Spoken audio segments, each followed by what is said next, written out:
YouTube and welcome back to Fire Gaming Project. So in this short video, I'll be doing an updated review for Barbara. Why? Because she's on the current remaining part of the banner for Yelan. I also did one for Yenfei and Noelle, so check those out as well. I updated all of them. And I finally built Barbara. I actually never built her before. I never really used her before because I never had to. In fact, I built Chi-Chi over her because Chi-Chi's a 5-star healer. But anyway, let's get to it. All right, so now that we're here, I'm going to quickly show you what I did. So her crit rate's really low because I don't expect her to crit, but somehow her crit damage increased because it just rolled that way. Healing bonus is important to her, of course. In this case, the incoming is because of the resonance, because I have another healing character, Hydro.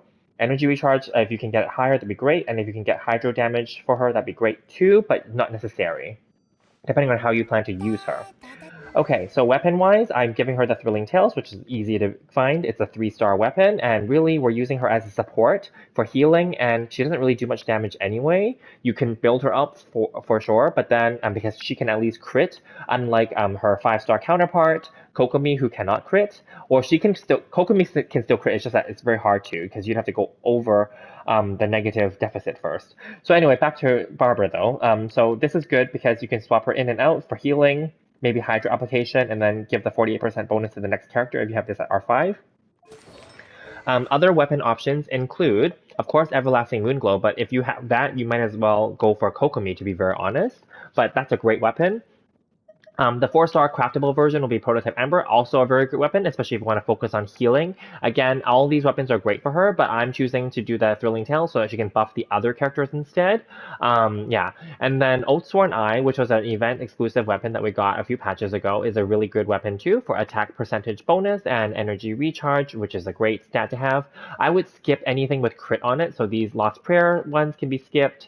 Another one that I don't have is the Memory of Dust, which is a really good weapon for Ningguang. But it's also very universal because it is very similar to the Unforged in that you can get basically you can increase your shield as well as you can get an extra damage bonus for the shield for getting shielded. Mappa Mare is okay for elemental mastery and triggering elemental reactions. It's not bad if you want to kind of give her a little bit of an attack aspect to it and create more reactionary damage. Dodoko Tails is also okay if you actually do plan to use her on field with normal and charge attacks. I don't, so I'm going to skip that. And this, not many people have anymore because this is from 1.6 event weapon. Then Hakushin Ring, this is okay too if you put her in a taser comp. This is also a craftable weapon. Again, this is better suited for electro characters, obviously, because it's an electro passive. However, in a taser comp, she could make use of it too for energy recharge purposes, but as a placeholder perhaps. Again, I would skip Solar Pearl, which is a Battle Pass weapon. I would also skip the Black Cliff, which is a Black Cliff of crit damage weapon, because again, unless you're trying to build her as a crit rate or crit damage, I don't think that's very popular to do for her. Sacrificial Fragments is another elemental mastery one. This allows her to do her skill twice. Her skill is quite useful because it does heal and also applies Hydro, but I don't know that it's important enough to give her Sacrificial Fragments, which is ideally preferably placed for Sucrose. Widsith similarly is a crit damage focused weapon, and the 3 substats, possible substat passives that you can get are for increasing damage potential, so I don't think that that's recommended for her. And then lastly, we are down to the last 2 here. So Frostbearer is craftable, and it has attack focus. It can also generate a Cryo Icicle for potential freeze if you mix it with her Hydro. Again, that's only if you're trying to build her as a an attacker, let's say. And in addition, this weapon, you have to, refine for it, and it's not even that popular, I'll be honest, and you don't get one in the storyline. At least I don't remember getting one. I had to find these myself. And then Favonius is a really good placeholder and often given to characters in the trial dungeons. In order to get this, though, you do have to give her crit rate so that she can then get the crit hits in and therefore generate the passive for the extra energy. So I don't know if you want to build her crit rate, because I think crit rate artifacts should be reserved for other characters, but that's up to you. If you want her for energy, of course. All right, so I think I covered all the weapon. Oh, there's one more weapon that I don't have, which is the 5-star Skyward Atlas book. But then that one, again, is a 5-star weapon. It has some crit aspects to it. The passive, like a very small crit rate boost. It has maybe attack speed and damage boost, and it's an attack percentage one, I believe, or energy percentage, energy recharge. And I don't think that that's suitable for her, so I will just move on. Okay, so prior to this, I would have recommended maybe Hydro set and maybe Maiden sets for her. Those are still viable, by the way, if you have good pieces lying around, you don't want to farm specifically for her. Because I farmed and built for Kokomi, which I kind of somewhat started to like better after they rebalanced her and gave her the clam set, then arguably, here, Barbara being the 4-star version of Kokomi can do well with the clam set as well because it still has a healing bonus, but it actually at least gives her the little bubble for the extra physical damage bonus from when the bubble pops. So let's just go over the pieces. So she scales off of HP. So as you can see, I just gave her all HP pieces. I even gave her like a maiden set that ended up being HP here as well. So I did not go for her Hydro damage bonus. Constellation-wise, C1, it just regenerates extra energy every 10 seconds. That's great. C2 decreases the cooldown of Let the Show Begin, which is her ult, I believe, by 15%, and also gains 15% hydro damage, which is nice. This is plus 3 levels for Shining Miracle, which I believe is her E. And then here, C4, every opponent that Barbara hits with her charge attack regenerates 1 energy for her. That's interesting. A maximum of 5 can be regenerated this way.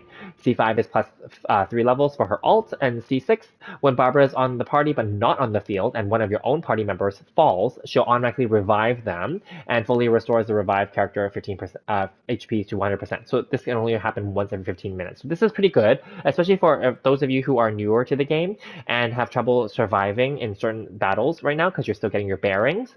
Totally fine, because that's why Barbara is given to us early on as a free character, I believe. I think that you still get her for free now. I know I did when I first started. So it was during those early, like those freebie events, basically. So yeah, make sure that you guys do build her if you need a healer. But there are so many more other healers in the game already by now. And as we know, Kuki Shinobu will be making her debut, and she's also a healer. I don't know if she's meant to be a whole healer or a half healer, half attacker. But anyway, time will tell. Because there are also like characters like Sayu as well. And of course, like Jean is also like a half healer, half attacker, you know what I mean? So there are characters like that out there already. All right, talents. So I don't recommend going too hard and heavy here. So I just left her at 666, but because I have C6, so these two are plus 3. In the talent recommendations, based on 2.7 onwards, people will say her first priority is actually her E, which is very interesting to me because of the healing aspect, I'm supposing, and her burst, which is for the extra healing, and then last is her attack, her normal attack, because no one's going to use her normal attack, to be very honest, to do damage. Now, out of courtesy, I just gave her level 6, but you could have left it at level 1, and that would have been fine. So for the E, it's basically based off of her HP, so the higher the better, obviously, because it heals, and it generates extra, I believe, it scales off her HP, but it also generates energy, does it not, right? No, it does not generate energy, but it's based off her HP, yeah. And it increases healing. Okay, this one is also based off her HP, and this is just larger healing. So really, her role is just healing and applying water, hydro. And this one is reducing the stamina consumption while her melody loop is on. And this one is she will also be having the Let the Show Begin be extended by 1 second. So you can extend it up to 5 times. So not bad, right? Whenever she gains energy particles. So yeah. And then lastly, this is just a cooking one, which isn't a big deal. Alrighty. In terms of team composition, she fits very well with most team compositions because Hydro does well with most of them. I would say not with Geo, obviously, but at least you'll still get the crystallize from her. But overall, she's a pretty good character, especially in the early game. But let's just see her in action now. I'm not even sure if she can kill this boss, but let's just give it a try. And if not, then that's okay because her goal is really just to apply water. So let's just do that, and then, like, yeah. I mean, I have Kokomi on this team as well, but you can see. So obviously her attacks are really low, because I didn't build her that way. So really her main purpose in life is to really just help the other characters. So for example, then I can give a 48% to Raiden Shogun here, and then finish this off, obviously. I mean, it's nice, of course, it's a nice buff to have, and then yeah, see her attack went up 3200, and then that little bubble burst right before I switched to that menu, and of course the enemy died before then, but the little bubble is nice to have. Yeah, because when it heals, in case you don't know, that bubble is there to give extra damage when it pops. Yeah, that's from the clam set, okay? And comparably, I would say her sister element, which is like Kokomi, does it better. As you can see, Kokomi can now at least be more of an attacker, actually. So I do prefer Kokomi over Barbara, but of course Kokomi is a 5-star character, so Barbara is a free character. So overall, I think Barbara has her uses. I built her up and I took her acquaintance, which is great. And yeah, I think she's great for new players and early game players. And I hope you guys enjoyed this content. It was meant to be really quick and just to do an actual official updated review for her because I never built her. Similarly, I just built up Noelle as well. Check that video out. I did a review update for Yenfei as well. Check those out if you're interested. And I will see you guys in the next one. Thank you guys so much.